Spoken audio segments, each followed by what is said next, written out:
everybody. What's going on, everybody? Welcome back to the show. It's been a week or so since we've actually been on live now. I've been sitting at this chair the whole time waiting for you. Is that what you do when we're not off, just sit in the chair and I around? sit here and stare at the camera.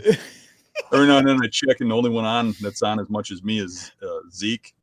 Yeah, Zeke's stay in sometimes too. Yeah.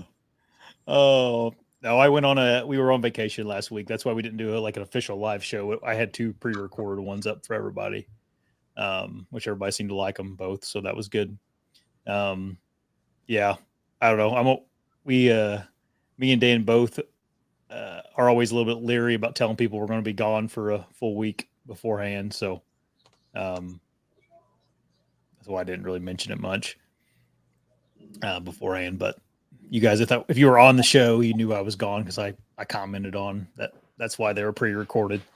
But yeah, I accidentally gave one time Dan was going on vacation, and I just said it on the live show here right before he left for a long weekend. But I don't think the people that watch this would. I always got my kids around when I'm not here. They stay. Yeah. But, that's good. I still don't like people to know it. Right. Yeah, I have my parents next door and my uncle next door and stuff, but my grandma lives next door too. But I'm pretty sure you could just walk into her house and she could be sitting in the recliner watching TV, and if you were sneaky enough, she wouldn't realize you took a bunch of stuff out of her house. She can't see real well and she can't hear real well. But anyway, what's been going on, Dan? I haven't talked to you other than some text messages for a while. Yeah, it's been a while. I mean, we had a crazy turkey hunt with Eric. Did you watch that? You're out of town, so you might not even seen it. You did see it, huh? Yeah, I saw it. It was a pretty good hunt. That was like the final hurrah. Except for we did have Ricky got an opportunity at a really big bird, and he missed. And I was filming for him, and I couldn't get film. It kind of happened really quick. We saw a bird, a really big bird, on some public that hardly gets hunted, and it was heading towards the woods. So we snuck around the backside, and it's a long ways, and we ran all the way out there. And we got up to the woods thinking it was going to be a couple 100 yards out yet. And as I peeked through the trees, I came eye to eye with this thing at like 40 or 50 yards. And I just froze thinking it saw me and said, stop. And it just went to start pecking the ground. So I knew it didn't see me. So I just slid to the ground and got against the tree. And all we had there was in some brush. So there was one spot where you could kind of see the turkey and one spot you couldn't. So obviously I put Rick in the spot where you could kill it and see it. And I moved over to the other spot, and I couldn't get the turkey on film. So I put the camera on Rick, and I ended up inadvertently deleting the footage of him missing. But it would have been him missing a bird you never saw on film. So all I did was, since I couldn't get the turkey, I just put the camera on him. And it was kind of cool because he gets pretty emotional. He was like, it's like 50 yards. I'm like, you got range of 50 yards. We're going back and forth. He goes, I don't want to miss. And I'm like, if you put it on his head, you should hit him at 50, the 3.5s. And finally he took the shot, and he said he rolled it, and then he got up and moved towards it. It jumped to its feet and flew off. And so those things happen. But the one with Eric was pretty cool because we decided to do a group hunt. We were all going to get together and go in 2 cars and go find birds, maybe go into the woods a little bit, maybe go into trucks, and keep communication when we found something, kind of surround it. And Rick and Dave went one way, and me and Eric went another. And while me and Eric were driving, Eric says, hey, there's a hen crossing the road in front of us. And I look up and I see it and another one go across the road. And as we're easing past, a gobbler comes walking up to the roadside and staring at the hens. So we purposely just drive right past and over the hill and park because both sides of the road are public. And then we run around in the grass because the side they went to, there's no reason for them. It's just high grass. I don't know what they're going to do over there. Right. Except maybe get away from the tom. But we went and eased up and kept sneaking up on this bird. And every time we call, it sounded like he's right on that road yet. But when we went over the hill, as soon as we went over the hill, a truck comes flying up. You guys hunting that Tom? Two guys in camo, and Eric's like, yeah, we're hunting it. And he goes, okay. And he drove away. So then we go over there and we're calling and calling. It's gobbling at the road. And we just kept easing up because it seemed like it was right at the road. And finally we got up to where we just crested this hill and some bushes so we could see down there, and we couldn't see it anywhere. And when we called again, it answered further back. So we knew it had stayed on that side of the road. And we figured at that point, we probably pushed the hens back across too. So then where it went, I knew it was kind of cornered, but there was another truck in the parking lot. But trucks parked there for all kinds of things, and they can go all kinds of ways. There's a dog walking trail and stuff. But if a guy was hunting, he'd be over where those turkeys are. So I called Dave and Rick, and I'm like, we're on one, and I think we can kill this thing, but we got to make sure that this car isn't a hunter. You guys drive over, check the car, and if it's not, you guys go on one side, we go on the other way. There's no way that turkey can get out. The land is really narrow, and it goes around this private. And I know it really well. There's two spots, and you go on one side or the other. There's no way the turkey can get out. Well, they say they're coming right over, and we sit there for like a half an hour, and they never get there. I call back, and Dave says, well, we're on our way, and it says where they're at, and they're no further than where they were when I called them the first time. We stopped to look at this farm because Rick wanted to look at this farm to see if there's any birds out. I'm like, dude, do you guys want to kill this thing or not? Then they finally come over, check the truck, and then they leave. They don't want to go in there and hunt, and they go after some other bird. And I'm like, okay, this one, I mean, if we do it right, we'll kill the damn thing. I mean, it's in a spot where we can kill it. So we just race across the road and set up on the thing where I think it's going to go. And I call, and it don't answer, and it's been answered every time you call. And I'm like, I don't know, it's that far away. So I call again, no answer. Call again, no answer. And we're sitting there for a little bit. And nothing. And then I just says to Eric, I says, we both had tags, but I really want to see Eric shoot it because he didn't get one yet this year. Mm-hmm. So I was just going to film for him. But I'm like, well, hell, if you can run the camera, just aim the camera at the field, stay against this tree, and I'm going to circle around and get on the other side of it. And that way it's got no way out. And maybe I can just bump it to you. I'll just walk in there slow, but at least it can't get out that way. I don't want to bump it hard because then it'll fly or something. You know what I mean? Right. But if it goes his way, it's going to go right past him, you know? So I go in on the other side, and as soon as I go in over there, he calls me and he says, it's gobbling. I can hear it. And it's getting closer. I'm like, okay. So I go up to the woods edge, which is 200 yards from him. And I can hear it gobbling, and I can hear it gobbling towards him.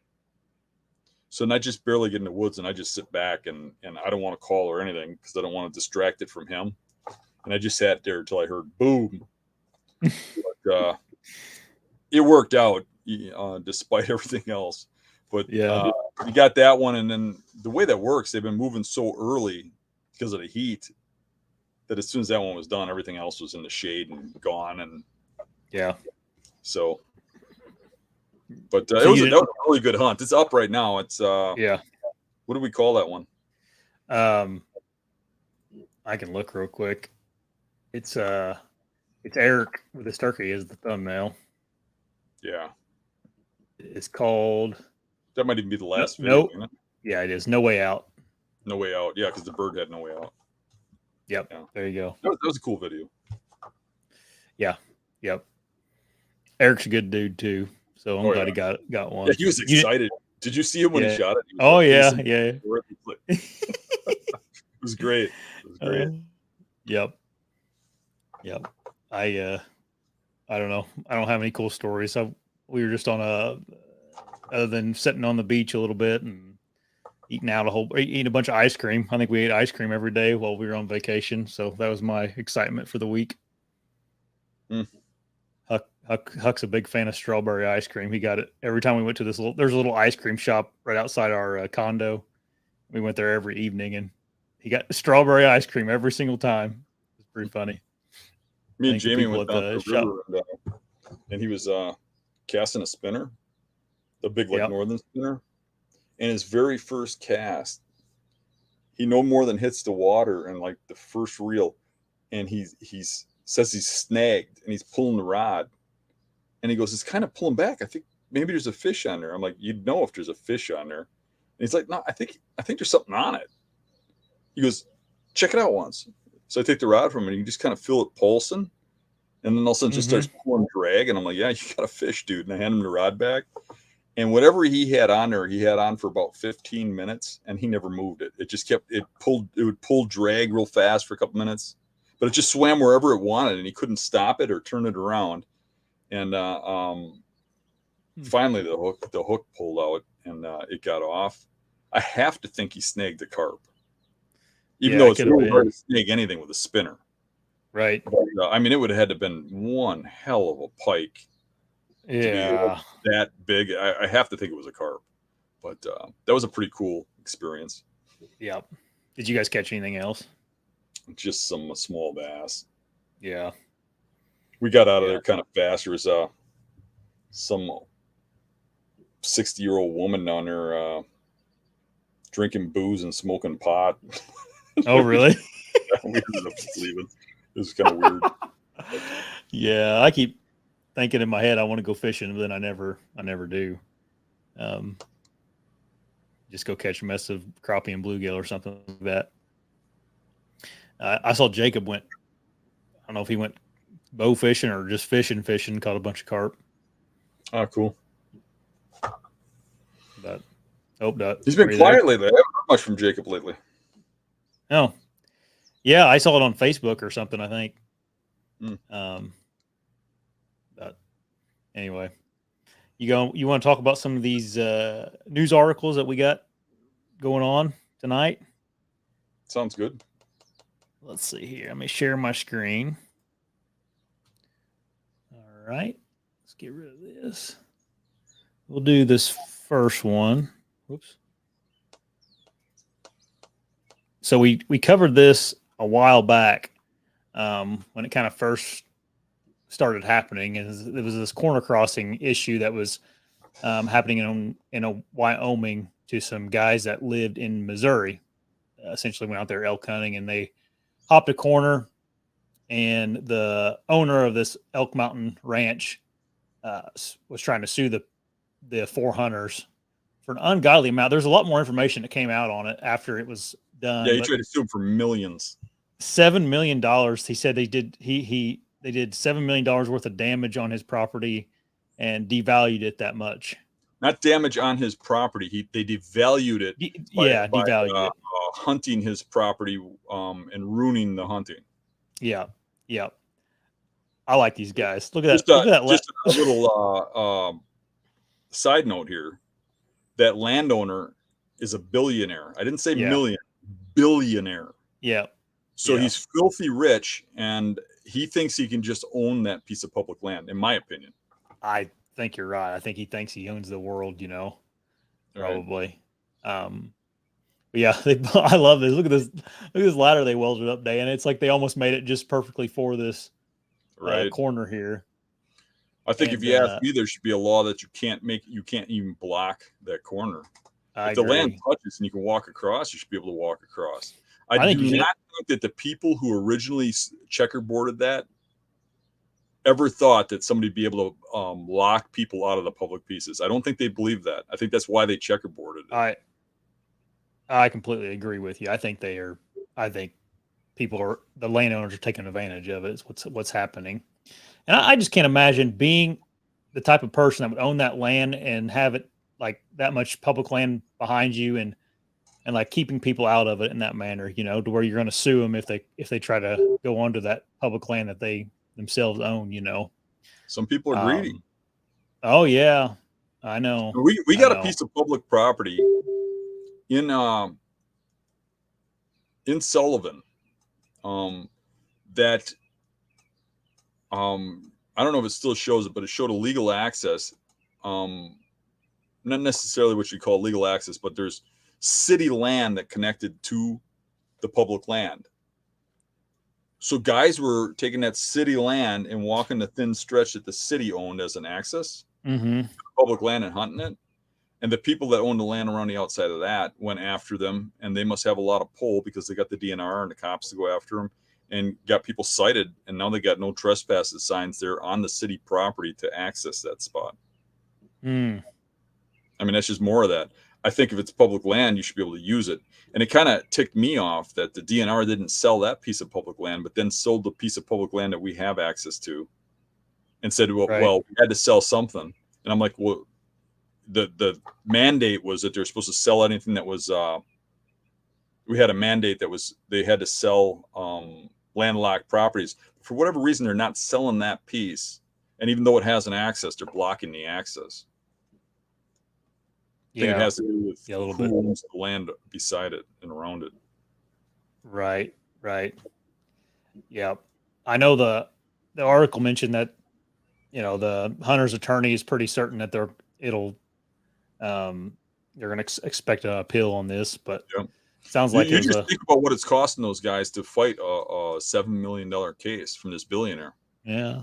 I mean, what they're doing is they're taking one for the team, but I hope they got a GoFundMe and that people are chipping in, because really what they're doing for public land hunting is they should go down in history books as heroes.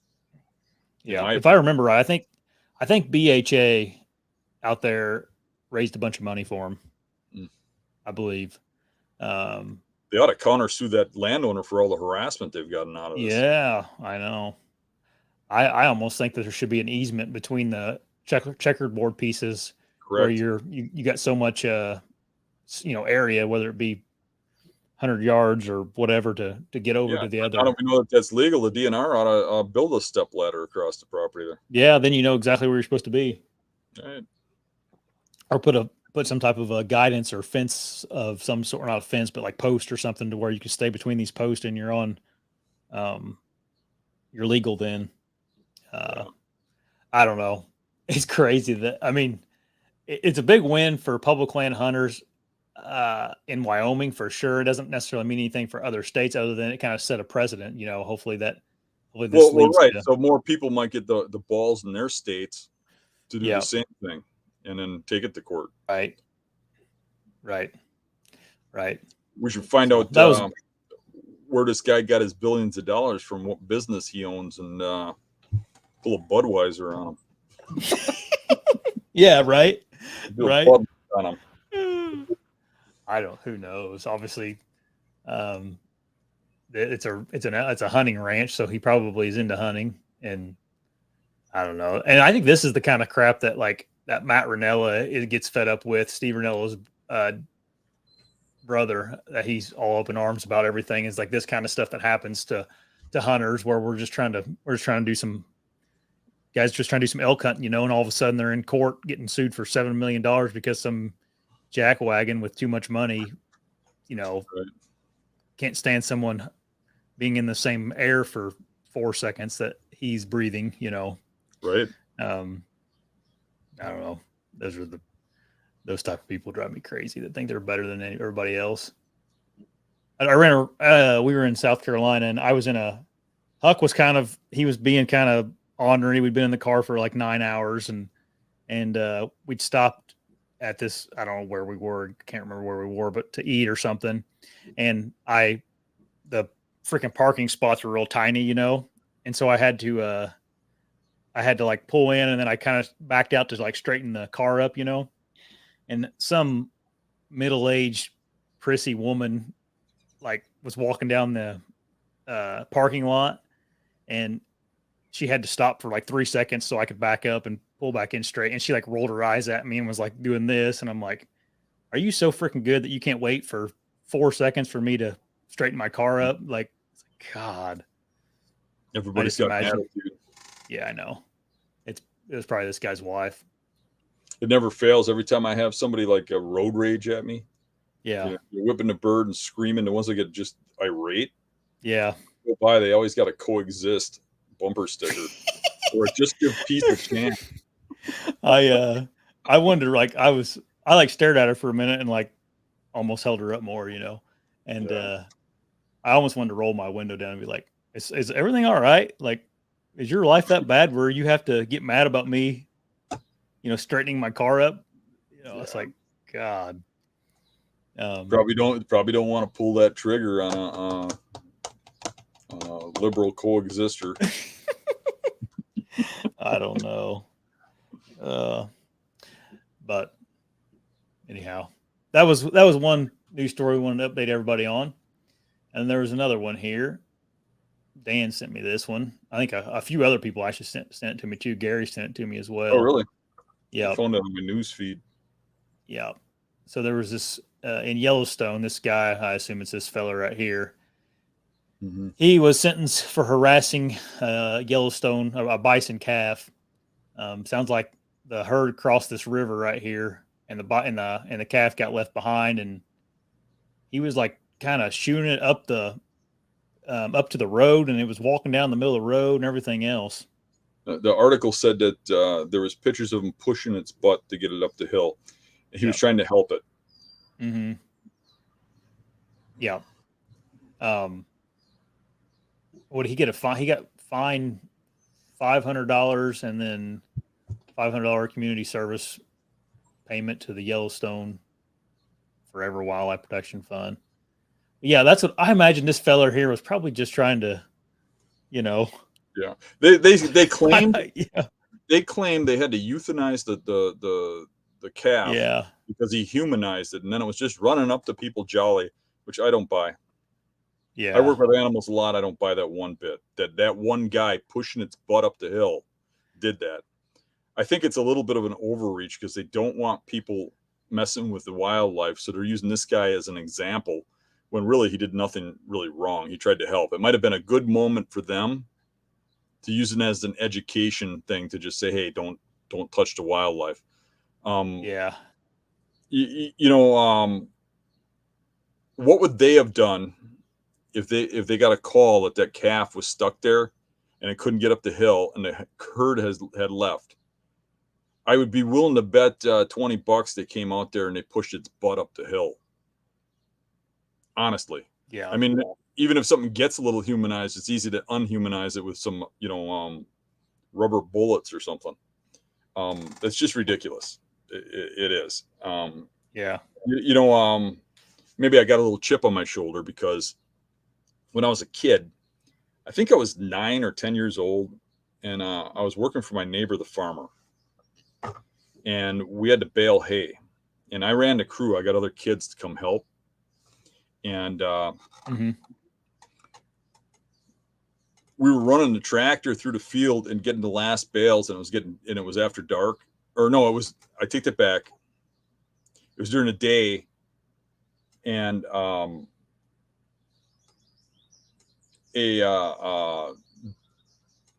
doe and a fawn came across the road, and the doe got clipped by a car, and they kept going, and the doe kept running, ran off, and the fawn was trying to keep up with it and stopped in the middle of the hayfield and just sat there.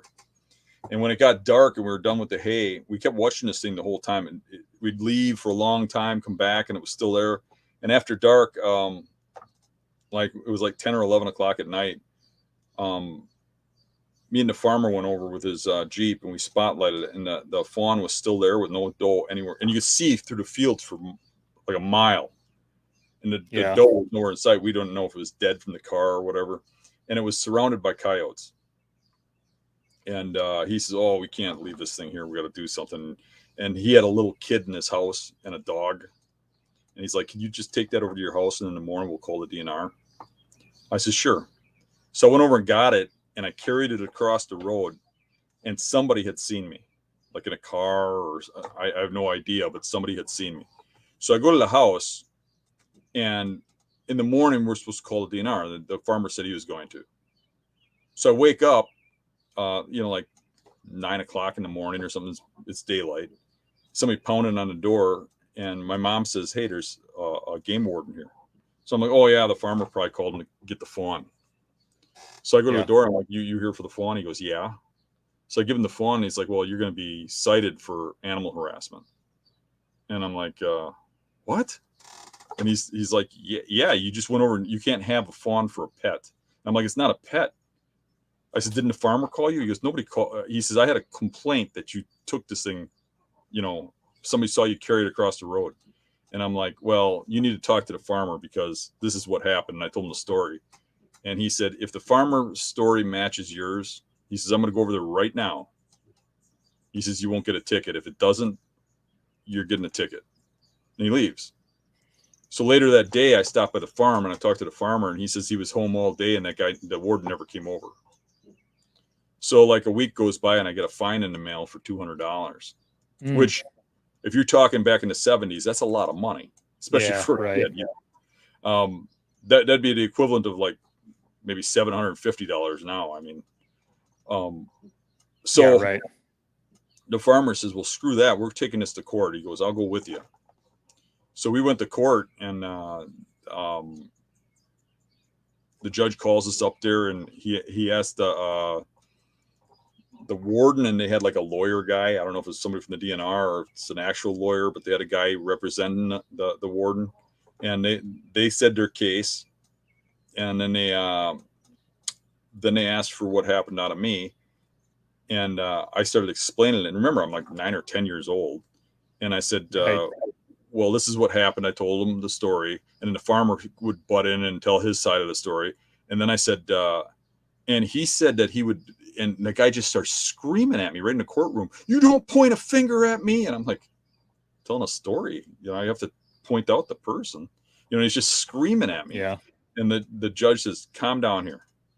You guys take your case out in the hallway, come to a reasonable conclusion, and come back and see me.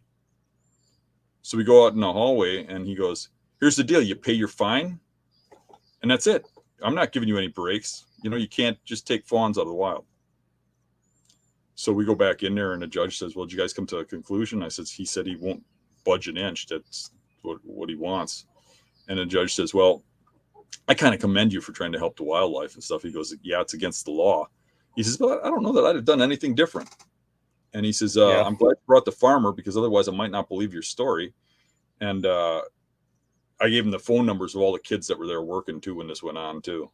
And I apparently had called some of them. And the judge said, unfortunately, I don't know why this guy has such a chip on his shoulder. He says, but unfortunately, the law is the law. And if he wants to press the issue, I have to press the issue. You broke the law. You can't harass the animals. I guess you have to let the coyotes eat it.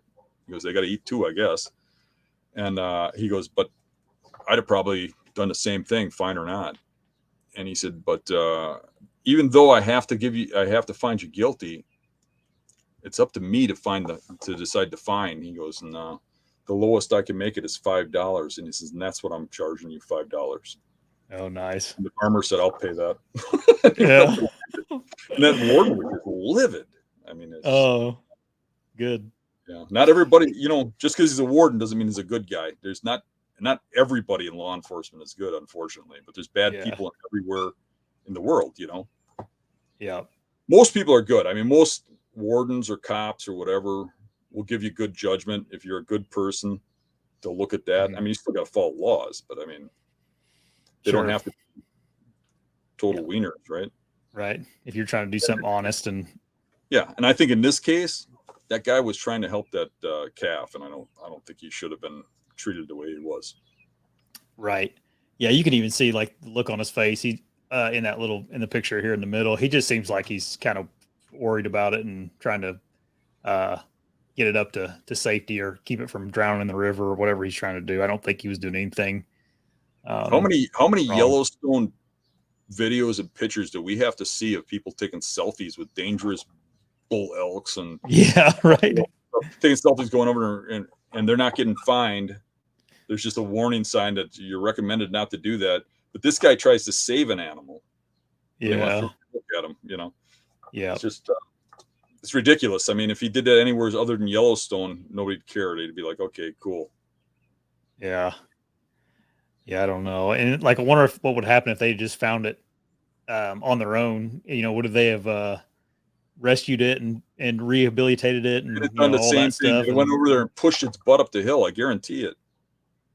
I mean, how many rescues have you seen where they, you know, people call the DNR or the police because a deer's drowning or something? You see it all the time. I mean, we've played videos of that ourselves. They'll go out there, get the animal and stuff, put it on the shore, try to reunite it and stuff. I mean, but you know, when somebody else does it, well, they're doing my job. They better not do that. You know. Right. I mean, if he was taking it and he was going to take it home and cut steaks out of it or make it a yard pet, okay, give him a fine. But obviously, and they don't even deny it. Obviously, he had good intentions. Yeah, I think so too. I think there's I don't think people should be cited for good if they legitimately have good intentions and think that they're not breaking the law. I think that's a good learning opportunity.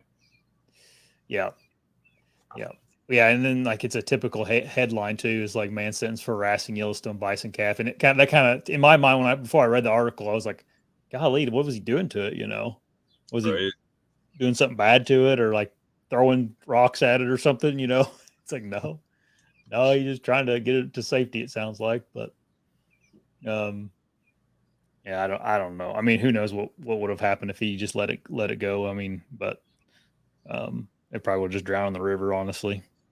You know, or got hit on the road anyway. Those are the kind of the two. And the thing is, too, I mean, they said that they had to euthanize it because of this, because it started running up the vehicles and looking to people for help. However, if he pushed his butt up the hill and it didn't find mom, obviously it needed help and mom wasn't around. Yeah. Right. Otherwise, it would have ran to mom when it got up there. Yeah. I mean, I could probably see him getting more upset about if this was like a cub or something, you know, that he was dealing with, you know, but that calf isn't going to hurt him or anything, you know. And like you said, they're probably just trying to make a example out of him. Buffalo's just a prairie cow. Right. Well, we were in Yellowstone. Where were we at? Was it Yellowstone? Anyway, we were somewhere where there was bison, and they pretty well don't care.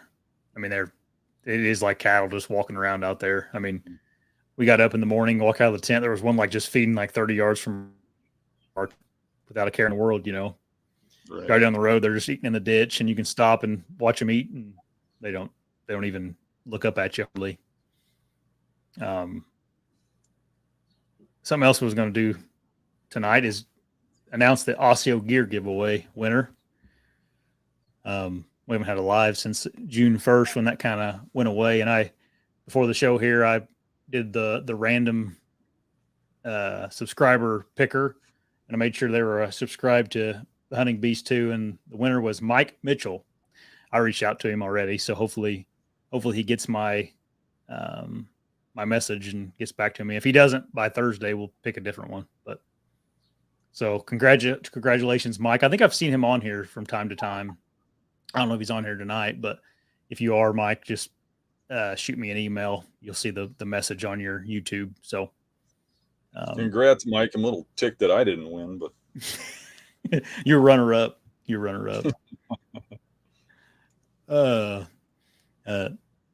We'll do another giveaway here soon again. So you should get Joe Miles will probably send it to me, he said, and then I'll send it on to you, or I don't know how we'll do it. I got to get your sizing and stuff, Mike.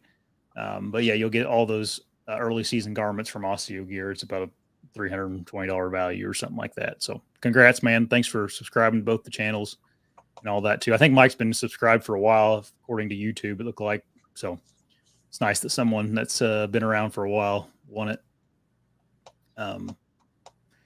Also, if you guys have any questions tonight, just leave them in the comment section. We'll probably get to quite a few questions tonight. Let's see here.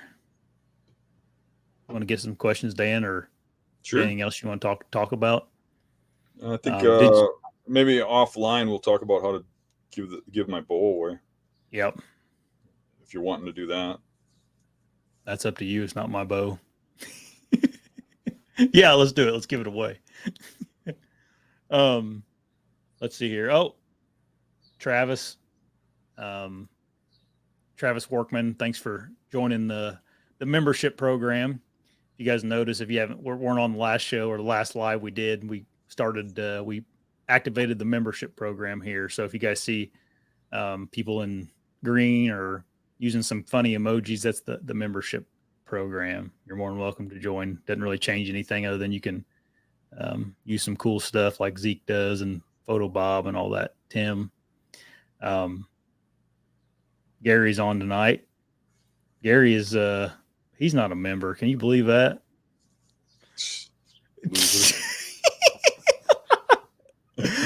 Oh, that's funny. Gary's been hitting he's been scouting pretty hard lately. He's been all over the public land around his house. Russell was asking Dan if you got your Iowa tag applied for, and if you did, what zone are you going to? Yeah, I am applied. I'm in. I think the governor tag's good statewide, isn't it? No, I applied for Zone 5. I didn't take the governor's tag. Yep. Oh, that's funny. Got my I did draw Kansas. Which isn't a surprise. I mean, it usually just takes 1 point for the area I'm going, but all right, here's a good one. Paul asked us, what's the biggest mistake or regret you have made in deer hunting?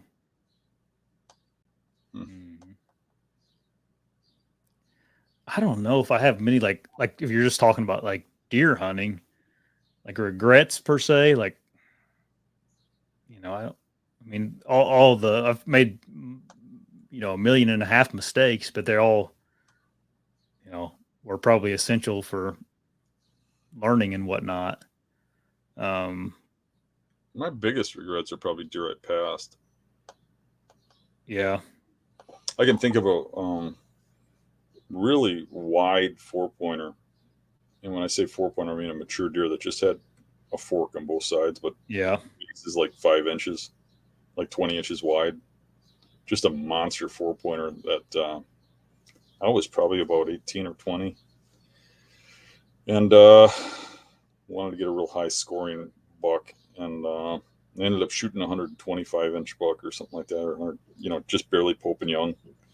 And I look back, I'd like to have shot that mature buck. I think my regrets go into are more in the line of if I don't work hard enough, or if I didn't go far enough, or if I left the hunt early. Those are my regrets. Yeah. I think if I give it my all, I never regret anything. Or yeah, for me, it's at least giving everything a full chance. Then the way it lays out is the way it lays out. It's not a regret. A regret is not going through with something, not going through your plans, or chickening out on something, or not going hard through the storm, or or whatever. I think for me, I think about that stuff all the time. I kind of try and push through that stuff, and I kind of actually, in some morbid way, enjoy it. It's kind of like a goal, and you accomplish it. Yeah. When I was in, I was probably around the same age. I was 18 or 20. I can't remember now, but I vividly remember on a deer drive, I had a really big buck come into me. I had a muzzleloader season, and he was like 40 yards of the muzzleloader. And it was like the shot I have rushed the most in my life. And I hit that deer somewhere. I don't know where I hit it at, but he was standing there broadside looking back at the driver. And I don't know what I did. I just rushed everything, and I hit him, but I must have hit him, way back or something. And we never found him. And that's like my only deer that really haunts me to this day, that like I really screwed up, but that's probably my biggest. Literally, I've never regretted the ones I've wounded. Yeah. And that might sound bad, but at least I gave it a shot. If I did something wrong, or if I felt if I felt I took a pissy shot, I would feel bad about it. But I believe every deer I ever shot at, I fully believed I was going to kill. Yeah. And I was justified in shooting it because of that. Right. So I don't regret it for that reason. But my regrets are more on the stuff I didn't do, that I didn't accomplish, that I didn't go after. I mean, it's unfortunate that you wound something. It bothers you that you wound something, but it's not a regret to me. Not unless I did something to cause that wound, other than that I shouldn't have done. Yeah. That's the only deer I've wounded that I really like. That one stuck with me for whatever reason. It's probably just it was a great big deer, and all that. But that's, I guess if I had to pick something, that's probably what I would tell you. This is a good question that nobody's ever actually asked here. It's a two-parter. He put it in two parts, but Dirty Diaper 17, he said, he has my stepbrother and brother into hunting 2 years ago. So he got a couple guys into hunting a couple years ago. He said he's been in all the scouting, all the trail cam hanging, tree stand placing, paying attention to the weather for them. Second part, he's pretty much just setting them in a tree and having them shoot at deer. He said, at what point do you take them off the nipple and make them scout and find their own spots because they are shooting at and missing and injuring all my deer? Well, you remember back when you asked them if they wanted to go hunting? Careful what you ask for. Yeah. That's your average hunter. Most people just want to go out and kill deer. Yeah. I mean, I think if I said, hey, anybody want to go hunting, I'd have 1 million takers, like at my work or family party or something. But I don't think many of them would really want to do what I do. They just want to reap the rewards. And I can't say I blame those guys for that. They're probably just having fun. If it's annoying to you, I'll make it known. If it's not, if you're okay with it, it's just take them hunting when you can or when you want to and enjoy yourself when you're not. I mean, hunting isn't the same for everybody. Some people don't enjoy the work part of it. And that's kind of funny because I always thought that was kind of like part of it. That's part of the enjoyment, but it's not. To everybody hunting is different. I can remember a friend of mine that I used to hunt with that he would always kind of like rub me a little wrong about the way he would say stuff. Like he would brag about how he got his buck in 15 minutes of the season or something, and how easy it was and how all he had to do was walk down to such and such tree and shoot. And if that happened to me, you wouldn't probably even hear the story. The story for me is usually the hardship I went through to get there, not the ease of it. But to him, it was to prove that he was so good that he could do it so easy. And I'm not saying it's bad. It was just different. It wasn't me. Right. Everybody is different, and accept them or don't accept them. I mean, I don't think I would tell them they have to scout. I'd just be like, you got to draw lines for yourself. I mean, if you're taking them to your property and stuff, maybe they got to get better at shooting. Maybe they get one shot. Maybe they wound one. Maybe you got to make some rules. Maybe not. Yeah. That's really not for us to decide. Yeah. It seems like to me, and it sounds like they've only been doing it for 2 years. Guys like that want you to do everything for them, they end up losing interest anyway, as soon as they don't start having success or something. But I understand your frustrations for sure. But I think the guys that are going to stick with it and be a long-term, not a problem, but like a long-term a hunter will get there on their own anyway, where they want to do things on their own and all that. But at least that's been my experience. People that get into it end up getting into it, going all in. I don't know. I know a lot of guys that just like to go out for a weekend. But it sounds like this guy's to me. I mean, I wouldn't think he'd be. Maybe I'm wrong, but I wouldn't think he'd be complaining about it if it was just like opening weekend they go out with him. It sounds like maybe they're always messing around or something. I don't know. I don't know if we helped him at all, but all right. Let's see here. D Sizzle asks, would you rather hunt multiple small parcels, like 20 acres ish, or one large parcel, 1 to 200 acres? I thought you said large parcel. 200 is a pretty small parcel. I would rather stay away from 20-ish acre parcels. I'd rather they at least are around 100 or 200 acres. I mean, you shoot one on 20 acres, it's most likely going to get off that property before you can even find it. With that said, I've hunted 20-acre properties and I've had luck on them. I wouldn't say 20, but I can think of 1 acreage I hunted that was 24 acres. That was incredible, but nobody else hunted it because it was so hard to access. but it was 24 acres. And because nobody hunted it, the DNR sold it. So I no longer have that, but it was a really good spot. Yeah. But for the most part, I'm hunting the deer where they live, and I don't care how much acreage there is. But usually the bigger spots have the spots that are missed by people. Now there's a catch-22 there because in some areas when spots get really big, they get really pounded, they get really well known, they get advertised, and then they get more pressure. Mm-hmm. So there's kind of somewhere in between kind of thing. I mean, I say that some places because I know I get down by Josh and there's a lot of large parcels that I don't think get much pressure at all. But when you get up by where I'm at, I mean, like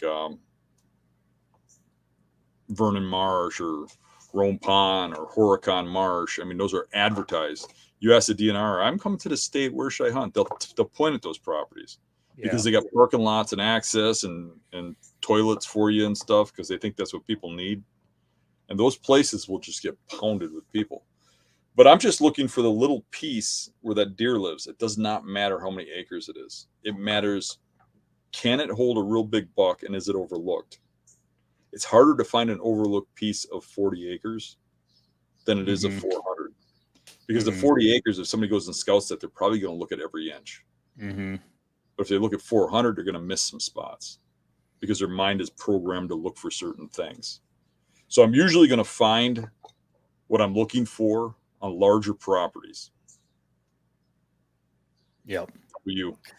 I would probably tend to agree with you. The only thing I was going to say about what's nice about having, many small properties is you can kind of, figure them out quick and move to the next one if they're, dead. If one's dead, go to the next one, go to the next one, go to the next one. Whereas, 1 to 200 acres isn't real big either. But if he was talking about 1,000 to 2,000 acres, then you could definitely find more overlooked spots than in the small little properties.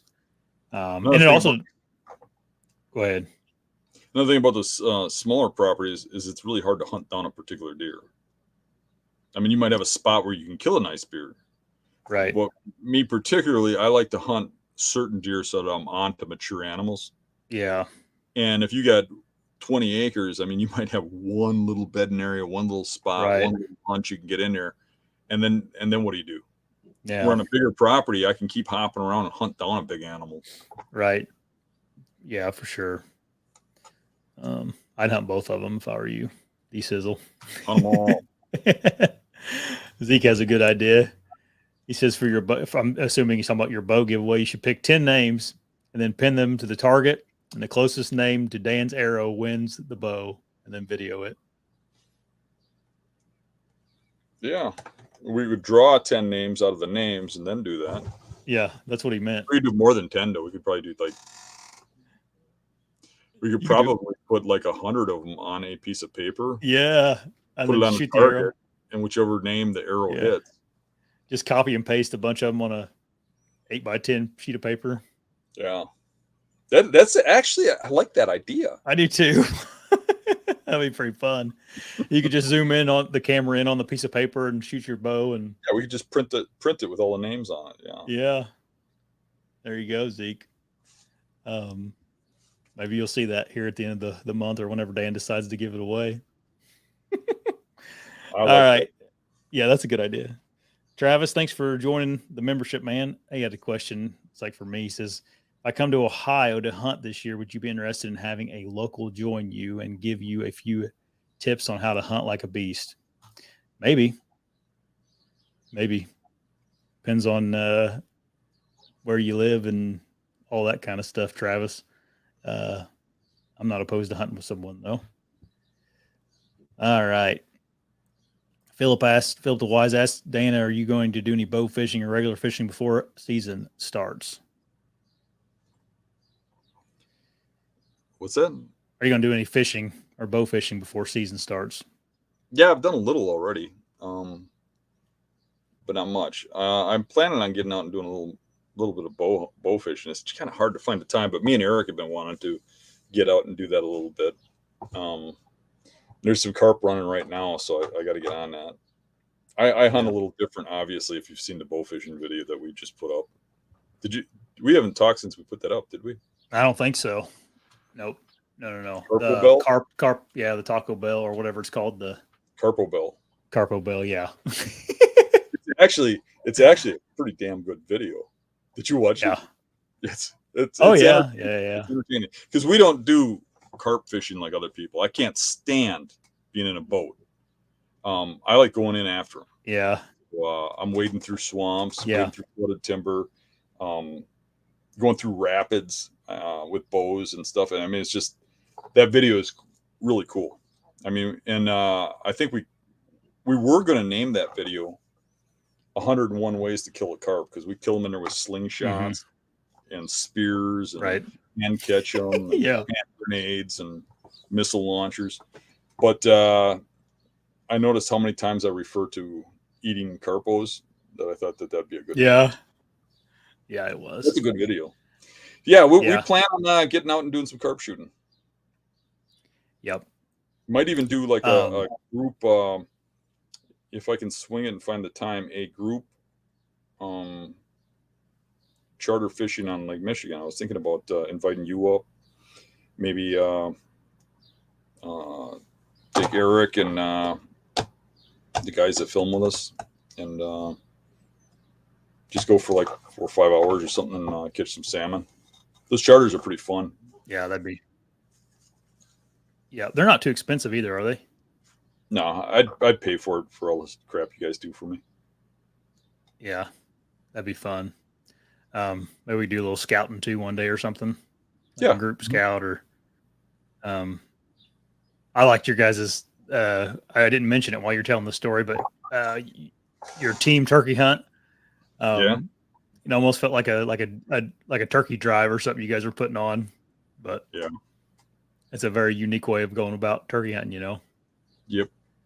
All right, Stan. He had a question. He said that that pic of that huge buck you showed a pic of last late season. Did you find him and is he killable?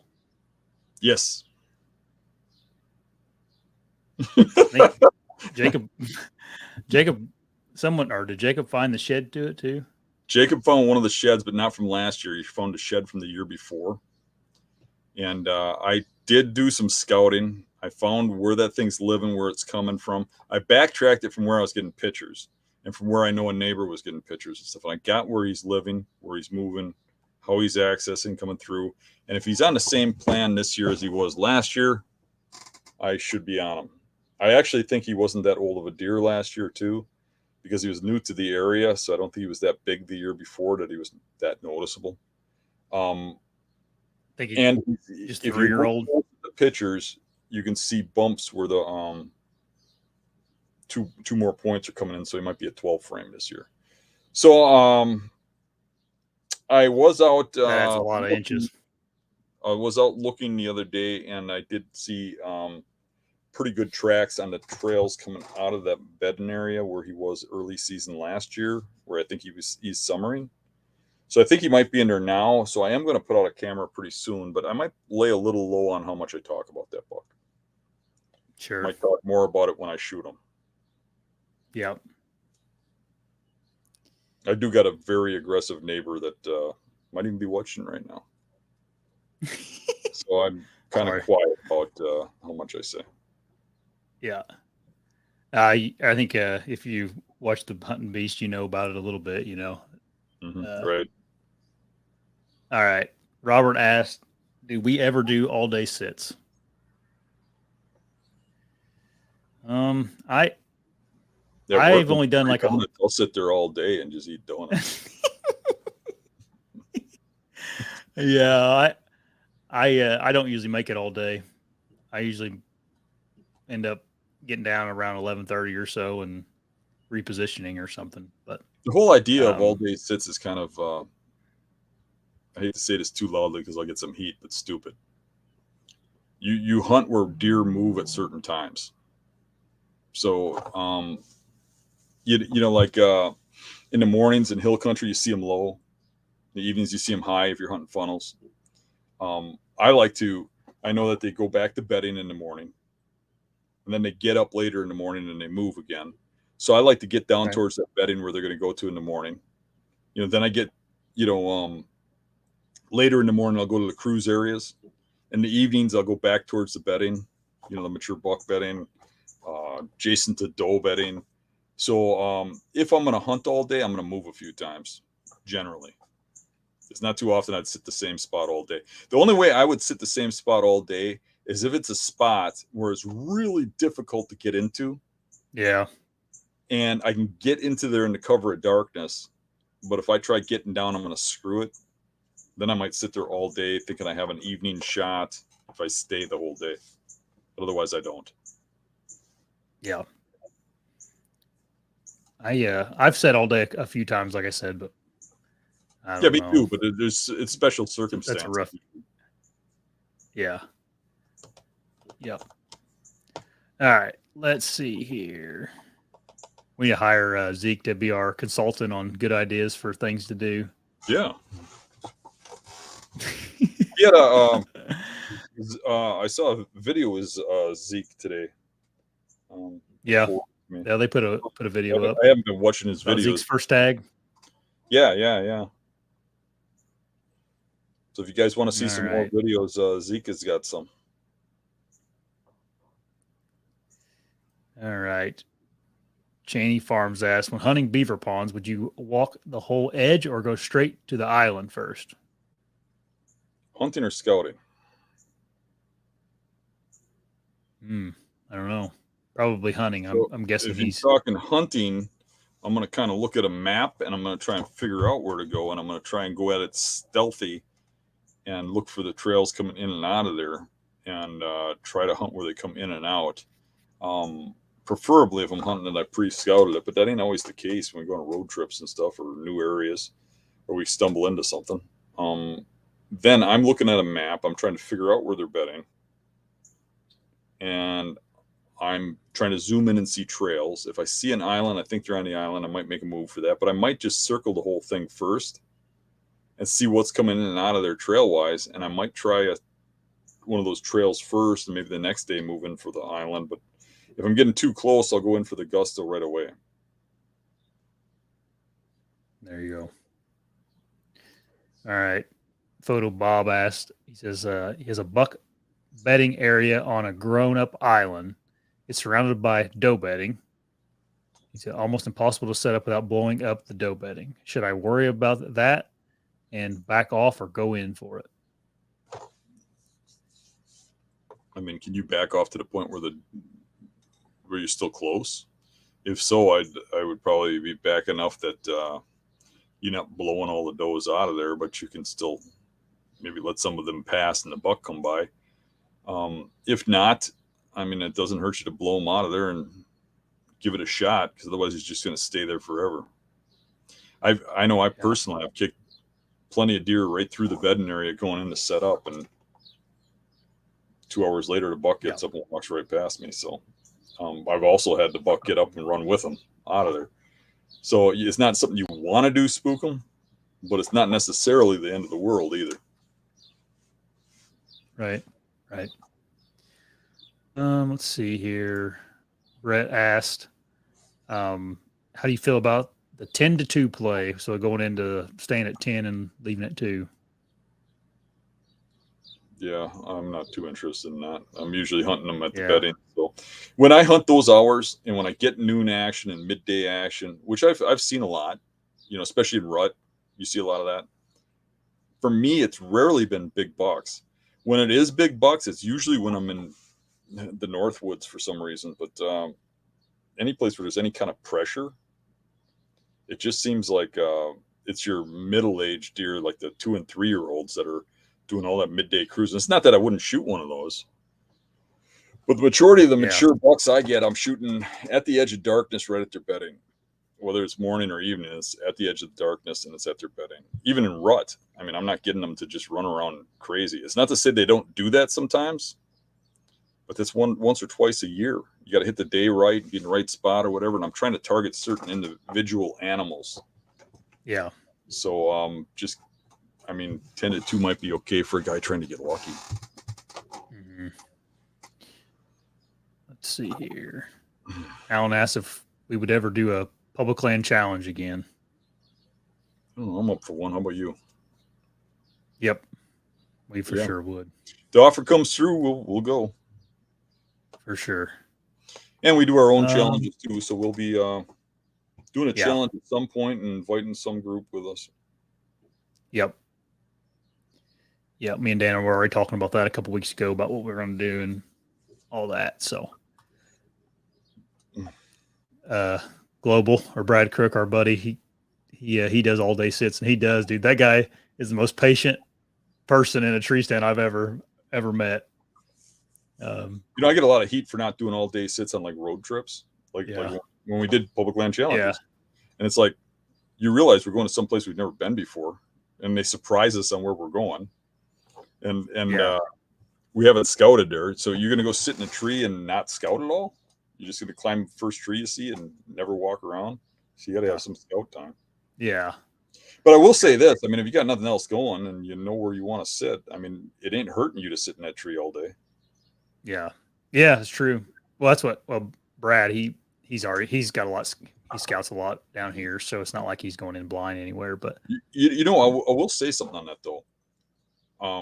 I have learned that when I get in there too early in some spots where I don't have to be too early, that every now and then you get a crazy wind gust, especially if it's a little hilly or you're in a draw or something. And it just takes one gust blowing the wrong way to blow into that bedding area. You know what I mean? Yeah. Where when you get down towards the evening, you start getting them winds that are real consistent, going one way and getting calmer and calmer on most days. So sometimes that wind can screw you on those middays. Something to think about for sure. And Brad, thanks for joining the membership, man. I appreciate it. All right, Matt. I think Matt was at one of your workshops this year, Dan. He says, when scouting summertime and all the green is at its peak, do you find scouting a little more insightful knowing exactly how the cover will look like opening day, or is that relevant? It can help. It can help. I was just out over the weekend. I was out quite a bit, and man, it was amazing how thick some of the areas are right now that I walk through in wintertime, and it's like, ooh, you know, I don't have a shot over here. I don't have a shot over there. Kind of looking at that kind of stuff, and I was like, So yeah, it helps. It helps, but I think the trained eye can see some of that stuff. But I think at first you can't. You know, but if you've done it a few years, you start to envision where the cover is going to be. Yep, for sure. All right. Let's see here. Can you hear me, Dan? Yep. Okay. Greg Outdoors asked, have you ever had a coughing or sneezing attack on stand? Is it time to leave or sit tight? That's a good question. We've never had that one asked. I usually have farting attacks. I mean, I eat beans. Oh, I knew something. You're smirking. I knew I should have known something was coming. No, I was thinking about a hunt with James, but James had the rat slayer wanted hunting, and he drew a bear permit, and we went up by Mike Foss in northern Wisconsin, and Mike put us in a really good spot on a private apple orchard where the guy was having problems with bears, and one really big aggressive bear. And we went in there, and Jamie got sick just before we were going to go up there, real sick. But your tag is only good once, you know, and it took like 7 years to get the tag. And then it's like, he's like, oh, I'm going to ruin the hunt. And he's coughing all the time and he can't stop. And we try to hold it in, it would just blow out his nose and ears. And it's like, you know what, James, let's just go enjoy the hunt. And it either works or it don't. And if you spook them, you spook them. And we went. But normally, I guess I probably wouldn't go out if I was coughing really bad and I was going to scare the deer. But if it happened while I was on the stand, I mean, what are you going to do? You already burned the spot. Might as well try your best not to cough and bear with it. I mean, if it was really loud or whatever, maybe I'd give up. But it reminds me of a story. I was a little kid. It was before I was even hunting, but my cousin had built this my cousin that was on the show a while back, Adam, he had this in the woods that he hunted. They had a big like a water tank, an old water tank that was abandoned or something, and he had built a little platform up on that water tank, and it was obviously the water tank was empty, and it's a big water tank. It was like skinny and tall. It was probably 10 feet tall, and he would take me up there and we'd deer hunt, and I the only thing I can remember about those hunts was when you farted, the water tank would like rattle and make a big loud noise, and I would like try to fart and like getting mad, and because it was funny because it make it real loud. And I mean, I was little. I was probably 5 or 6 or something like that, and that's the only thing I remember about those hunts was farting and making the water tank rattle, and he'd get mad at me, or he'd think it was funny. I'm sure whenever I was 5 or 6, he wasn't really expecting to kill anything. He just was taking me out because of the kindness of his heart. But anyway, Layman Survival asked where he can buy the Big Woods DVD online. At thehuntingbeast.com. Click on the store and click on DVDs. So thehuntingbeast.com. Mm-hmm. Click on the store. It's a online forum that I own. Mm-hmm. You click on the store and then click on the DVDs and it's in there. Yep. Brett asked if we're making a chat challenge this year. We could do something like that. We could do like me and Dan wouldn't be involved, but we could keep track. I keep track of it where we'll just see who kills the biggest deer in the chat or something. Maybe we can have like an entry or something where you got to put your name in a hat. And at the end, and we can give something away. Yeah, before deer season. That might be fun, just a friendly competition inside the chat. Let's see here.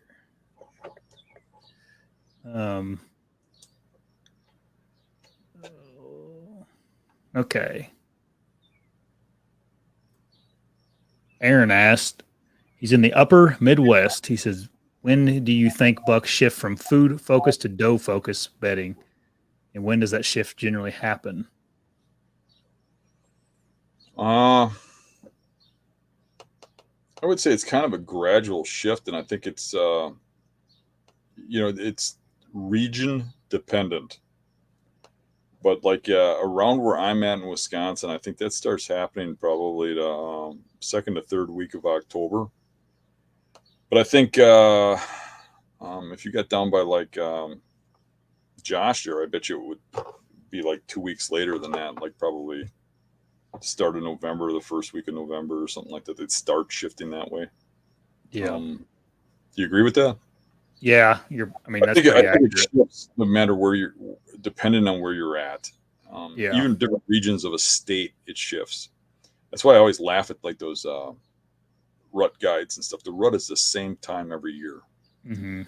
The rut is completely based off of the amount of daylight. That's proven through scientific fact. They actually, now that they've figured it out, at deer farms, they turn the lights on and off in intervals with timing to trigger does to go into heat, and that's how they make doe and heat scent like 4 times a year before rut comes along. Is they do it by triggering these lights to make them go into heat. So the rut is at the same time every year. So the beds transfer at the same time every year too, but it's regional. I don't know why they trigger at different amounts of lights in different areas, different timing, but they do. So maybe it's genetics. I have no idea, but I think it is kind of genetics because down south they've taken deer from the north and they've gotten 2 ruts. In some of these places where they got transplant deer. Yeah. So. Yeah, that's a hard question to answer because in your particular hunting area, there may be a doe that comes in heat on October 12th, or 12th or 15th. Mm-hmm.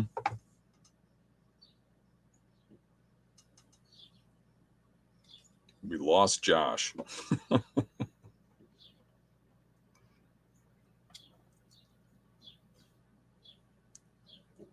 Think he'll come back, guys?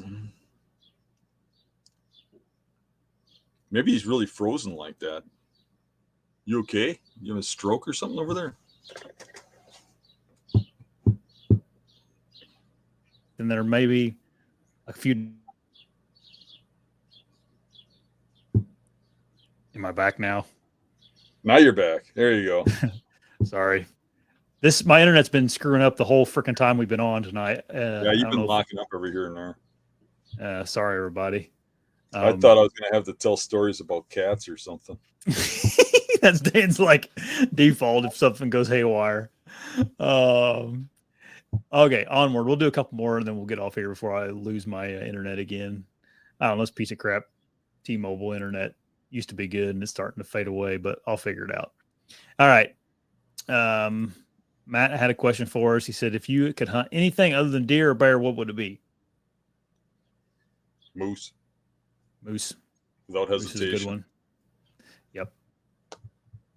I think if I could choose one, I'd like to hunt a moose too, just because they're not quite as, easy to go hunt as mule deer or elk. But also, I'd like to hunt a mountain goat. Mountain lion.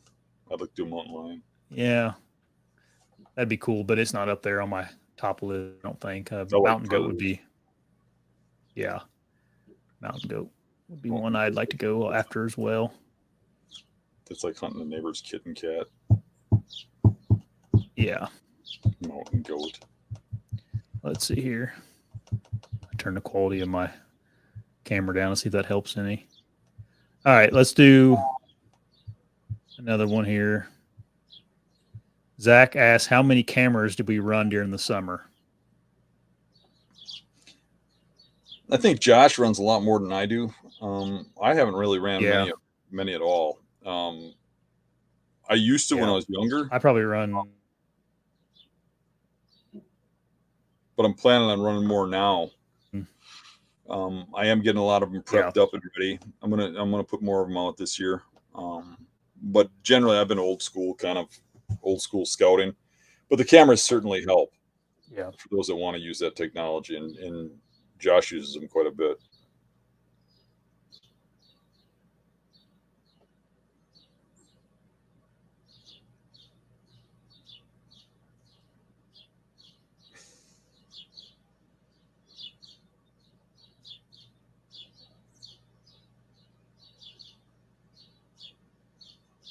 Looks like Josh has got to get new internet or something, or go back to that other room. He's completely off now. Here he comes. There he is. Jesus. Wow. You might need to move to that other room again. I know, right? What the heck? I don't know, man. I'll figure it out before Thursday. Cameras. How many cameras do I run? I don't know if Dan finished his answer, but I just talked about cats. In the summertime.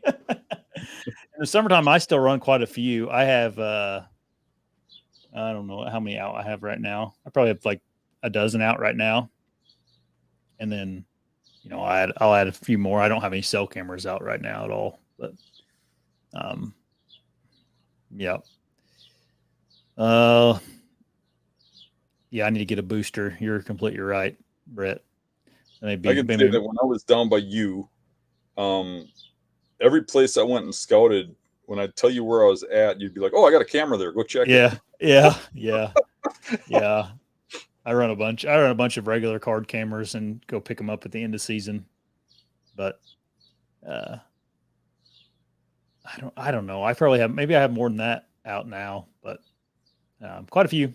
But I also have a lot of big land that's hard to access, so I always just throw a camera if I've walked 3 miles somewhere and don't plan on getting back to it, So I think we answered most of the questions tonight. You ready to hop off here, Dan? Sure. Before I lose everybody again. Everybody, thanks for hopping on tonight. And we'll see you guys Thursday night. See ya.